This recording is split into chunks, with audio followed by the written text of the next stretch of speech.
Hari ini, tanggal 25 Mei 2025. Kekhawatiran mendalam kini menyelimuti sektor keuangan Indonesia. Ini bukanlah hal yang baru. Namun kejadian-kejadian baru-baru ini telah mempertajam kecemasan publik. Momok korupsi, penyakit yang terus ada, kembali muncul ke permukaan. Kali ini, ia menebarkan bayangan gelap yang panjang pada lembaga-lembaga yang dipercaya mengelola dana publik dan menjaga keamanan keuangan. Nama-nama yang terlibat adalah nama-nama besar. Jumlah uangnya sangat banyak. Kepercayaan masyarakat tentu saja terguncang hingga ke dasarnya. Kita harus mengajukan pertanyaan-pertanyaan sulit. Kita harus menuntut pertanggungjawaban.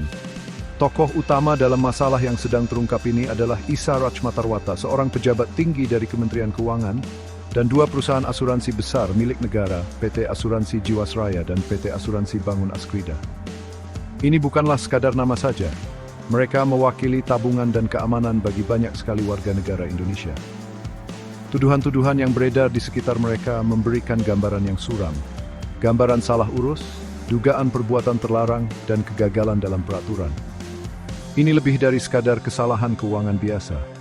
Ini menunjukkan adanya kemungkinan kelemahan dalam sistem yang memerlukan perhatian segera dan pemeriksaan yang sangat teliti. Kejujuran lembaga keuangan kita sangat penting bagi kemajuan bangsa. Ceritanya memang rumit, melibatkan produk keuangan yang tidak sederhana dan banyak lapisan pengawasan dari pemerintah. Namun intinya, cerita ini adalah tentang kepercayaan. Kepercayaan yang diduga telah dikhianati. Ini tentang tanggung jawab yang sepertinya telah diabaikan. Kasus Jiwasraya, yang sudah terkenal sebagai salah satu skandal keuangan terbesar di Indonesia, kini menyeret tokoh penting seperti Issa Ratchmatarwata. Perkembangan ini membawa dampak yang luas, jauh melebihi urusan di pengadilan saja. Hal ini memaksa adanya pembicaraan di tengah masyarakat tentang cara pemerintah bekerja dan perilaku pejabat publik yang baik. Sebuah pembicaraan yang sudah lama seharusnya dilakukan.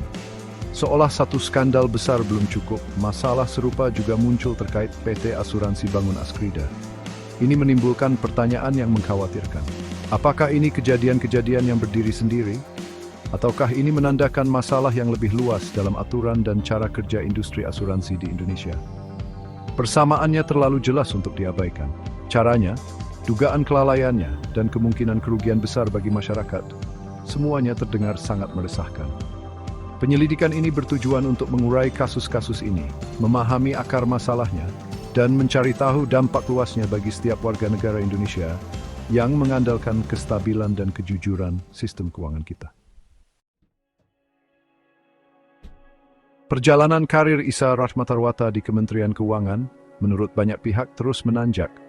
Beliau memulai pengabdiannya sebagai pegawai negeri pada tahun 1991. Fokus awal beliau adalah pada pengawasan dana pensiun. Seiring berjalannya waktu, beliau memegang berbagai jabatan penting. Beliau mengetuai tim pelaksana program penjaminan pemerintah setelah tahun 2004. Beliau kemudian menjadi Kepala Biro Perasuransian di Badan Pengawas Pasar Modal dan Lembaga Keuangan atau Bapepam LK dari tahun 2006 hingga 2012. Periode inilah yang kini menjadi sorotan tajam. Karirnya terus menanjak. Bergabung dengan Badan Kebijakan Fiskal pada tahun 2013, diangkat menjadi Direktur Jenderal Kekayaan Negara pada tahun 2017 dan akhirnya Direktur Jenderal Anggaran pada tahun 2021.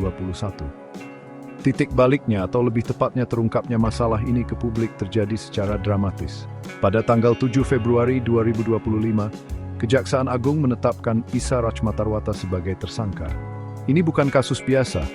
Ini adalah kasus korupsi besar yang melibatkan PT Asuransi Jiwasraya. Tuduhan tersebut secara khusus mengarah pada masa jabatan beliau di Bapepam LK.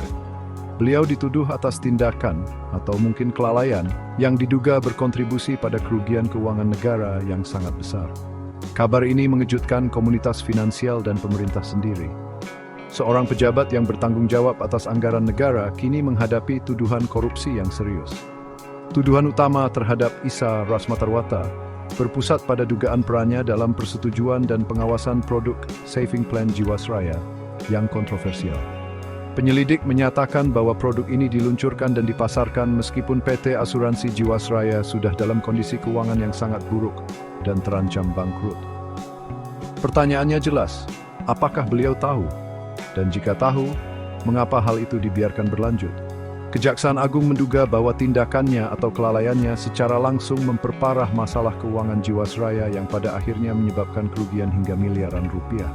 Harta kekayaan beliau yang dilaporkan pada tahun 2023 mencapai 38,96 miliar rupiah. Sebuah detail yang sering muncul dalam kasus-kasus besar seperti ini. Setelah penetapan sebagai tersangka, Isa Rachmatarwata ditahan. Beliau dibawa ke rumah tahanan Salemba Cabang Kejaksaan Agung untuk masa penahanan awal selama 20 hari. Penahanan ini dilakukan untuk kepentingan penyidikan. Kementerian Keuangan, tempat beliau bekerja, mengeluarkan pernyataan. Mereka menegaskan komitmen untuk menghormati proses hukum yang sedang berjalan. Namun, penetapan pejabat senior sebagai tersangka tentu menimbulkan pertanyaan mengenai pengendalian internal dan pengawasan di dalam kementerian itu sendiri. Kasus ini menjadi pengingat yang jelas bahwa jabatan tinggi datang dengan tanggung jawab yang sangat besar, dan setiap dugaan penyalahgunaan wewenang harus diselidiki secara tuntas. Skandal PT Asuransi Jiwasraya ini tidak terjadi begitu saja dalam semalam. Ini seperti api dalam sekam, krisis yang memburuk selama bertahun-tahun sebelum akhirnya terungkap ke publik. Periode yang diselidiki adalah antara tahun 2008 hingga 2018. Selama tahun-tahun ini, dugaan penyimpangan dalam pengelolaan keuangan dan praktik dana investasi Jiwasraya menjadi semakin parah. Fokus penyelidikan saat ini yang melibatkan Isa Rachmatarwata tertuju pada masa jabatannya sebagai Kepala Biro Perasuransian di Bapepam LK, khususnya antara tahun 2006 dan 2012. Ini adalah periode penting bagi perusahaan dan pengembangan produknya. Salah satu unsur penting dalam kasus ini adalah JS Saving Plan. Produk asuransi ini diluncurkan oleh Jiwasraya menjanjikan imbal hasil yang sangat tinggi kepada para pemegang polisnya. Suku bunga yang ditawarkan dilaporkan antara 9 hingga 13%. Angka ini jauh lebih tinggi daripada suku bunga deposito bank pada saat itu. Tawaran menarik seperti ini tentu saja menarik banyak nasabah. Namun, pihak jaksa penuntut umum menduga ada masalah besar.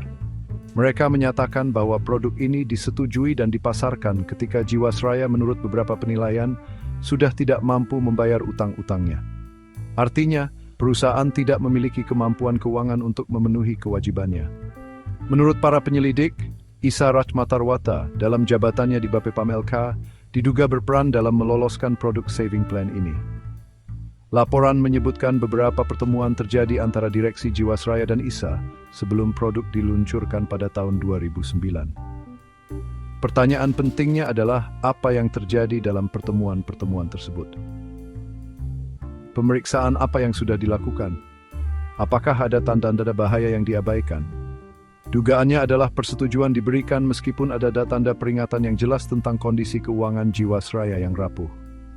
Keputusan ini, jika terbukti karena kelalaian atau korupsi, membawa dampak buruk yang sangat besar di kemudian hari. Tahun-tahun berikutnya, Jiwasraya semakin terperosok dalam masalah keuangan. Produk saving plan menjadi seperti bom waktu. Ketika perusahaan akhirnya gagal bayar kepada pemegang polis pada tahun 2018, skala krisis yang sebenarnya mulai terlihat. Ini bukan hanya kasus investasi yang buruk. Ini adalah skandal yang mengarah pada dugaan manipulasi pasar dan praktik penipuan. Beberapa orang, termasuk pengusaha ternama Beni Cokro Saputro dan Heru Hidayat, telah menghadapi hukuman berat, yaitu hukuman penjara seumur hidup atas peran mereka. Kini, Townbergi Franug Tugu Lightbills, Swime Tuang Suang. Bagian 6, posisi sulit PT Askrida, izin terbit di tengah isu kesulitan keuangan parah. Situasi di PT Asuransi Bangun Askrida ini tampak sangat mengkhawatirkan, terutama jika kita perhatikan waktu persetujuan produk-produk barunya, sementara ada laporan mengenai kondisi keuangan perusahaan tersebut. Yang menjadi sorotan utama adalah dugaan bahwa OJK memberikan izin untuk produk asuransi kredit baru pada tanggal 13 Desember 2024. Tindakan ini terjadi padahal menurut sebuah audit dari bulan Juni 2024, Askrida diduga memiliki potensi tagihan yang belum dibayar yang jumlahnya luar biasa besar, yaitu mencapai 27,8 triliun. Ini angka yang sangat besar. Angka sebesar itu menunjukkan bahwa kondisi keuangan perusahaan ini jauh dari sehat. Hal ini langsung menimbulkan pertanyaan besar, apakah Askrida benar-benar sanggup mengambil tanggung jawab baru? Jika ini terbukti benar, ini menunjukkan adanya kesalahan serius dalam penilaian OJK sebagai regulator. Padahal, tugas utama OJK adalah memastikan sektor keuangan kita stabil dan dapat dipercaya. Ini termasuk melindungi kepentingan nasabah dengan cara memastikan perusahaan asuransi mampu membayar semua kewajibannya. Memberikan izin produk baru kepada perusahaan yang diduga sedang kesulitan membayar utang dan memiliki potensi tagihan yang begitu besar, break time touch, jelas sekali bertentangan dengan tugas utama OJK. Jadi timbul pertanyaan penilaian apa saja yang dilakukan OJK mengenai kemampuan Askrida untuk membayar sebelum izin-izin tersebut dikeluarkan. Masalah menjadi semakin rumit dengan adanya temuan dari pemeriksaan internal PT Askrida yang dilaporkan juga berasal dari bulan Juni 2024. Pemeriksaan internal ini diduga menunjukkan adanya kemungkinan korupsi break time dalam kerjasama asuransi kreditnya dengan Bank Pembangunan Daerah atau BPD di seluruh Indonesia. Pemeriksaan tersebut menunjukkan beberapa praktik yang menimbulkan pertanyaan. Misalnya, adanya komisi yang tidak seharusnya dibayarkan kepada bank, pialang, dan bahkan hingga kepala cabang. Pemeriksaan ini juga menyoroti tingginya biaya untuk mendapatkan nasabah baru dan biaya operasional, ditambah dengan pembayaran klaim yang juga luar biasa tinggi. Pengelolaan keuangan yang salah seperti ini, jika meluas, sudah pasti akan melemahkan dasar keuangan perusahaan.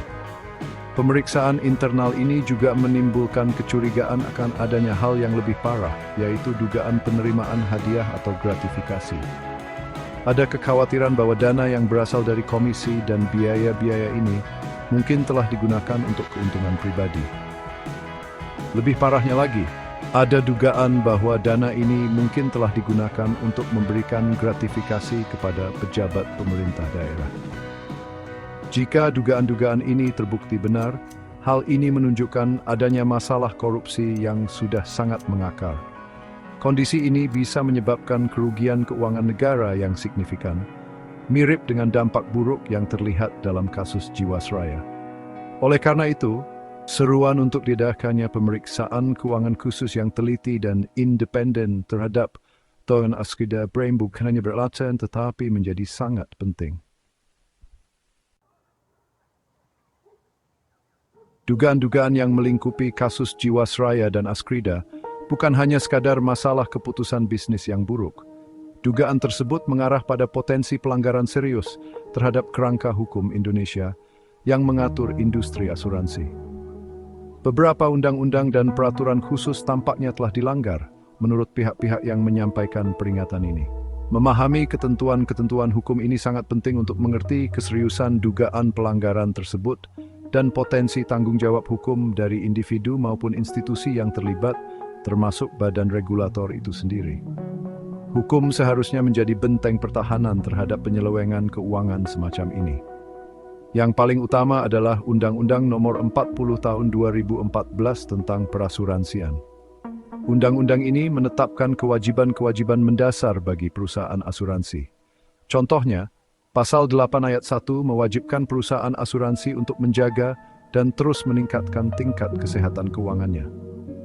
Dalam kasus Jiwasraya maupun Askrida, terdapat dugaan kuat bahwa produk-produk disetujui atau kegiatan operasional tetap dilanjutkan saat perusahaan-perusahaan tersebut dalam kondisi insolven atau tidak mampu bayar, sebuah pelanggaran langsung terhadap prinsip ini. Demikian pula, Pasal 11 Ayat 1 mensyaratkan perusahaan asuransi untuk memiliki tingkat solvabilitas yang memadai setiap saat. Dugaan pemberian izin kepada Askrida yang insolven dan operasional Jiwasraya saat kondisi keuangannya tidak sehat tampak jelas-jelas melanggar persyaratan ini. Peran Otoritas Jasa Keuangan, OJK, juga menjadi sorotan, terutama terkait Pasal 25 Undang-Undang Nomor 40 Tahun 2014. Pasal ini memberikan kewenangan kepada OJK untuk menolak permohonan izin usaha atau izin produk jika perusahaan tidak memenuhi ketentuan hukum yang ditetapkan. Dalam kasus Askrida, jika perusahaan tersebut memang insolven atau tidak memenuhi persyaratan peraturan lainnya, Persetujuan OJK terhadap produk baru dianggap sebagai pelanggaran terhadap kewajibannya berdasarkan pasal ini. Lebih lanjut, Pasal 72 dari undang-undang yang sama menjelaskan sanksi administratif dan atau pidana untuk pelanggaran. Pasal 11 mengenai tingkat solvabilitas. Ini menekankan betapa seriusnya pelanggaran semacam itu. Peraturan OJK, yaitu POJK nomor 20 tahun 2023, juga disebut berpotensi dilanggar. Selain Undang-Undang Khusus Perasuransian, Undang-Undang Pemberantasan Tindak Pidana Korupsi Indonesia, Undang-Undang Nomor 31 Tahun 1999 sebagaimana diubah dengan Undang-Undang Nomor 20 Tahun 2001 menjadi sorotan utama. Pasal 2 ayat 1 mengatur tentang perbuatan melawan hukum untuk memperkaya diri sendiri, orang lain, atau korporasi yang merugikan keuangan negara dengan ancaman hukuman yang berat. Pasal 3 berkaitan dengan penyalahgunaan wewenang untuk keuntungan pribadi atau korporasi. Dugaan salah urus keuangan di Askrida, termasuk komisi yang tidak wajar dan biaya tinggi yang mungkin mengarah pada pengayaan pribadi atau gratifikasi bagi pejabat, dapat masuk dalam lingkup pasal-pasal ini. Pasal 5 dan 12 yang mengatur tentang gratifikasi dan suap yang melibatkan pejabat negara juga sangat relevan. Terus saya mengingat dan juga jikun dari dengan lidin kebebasan pemerintah sedari.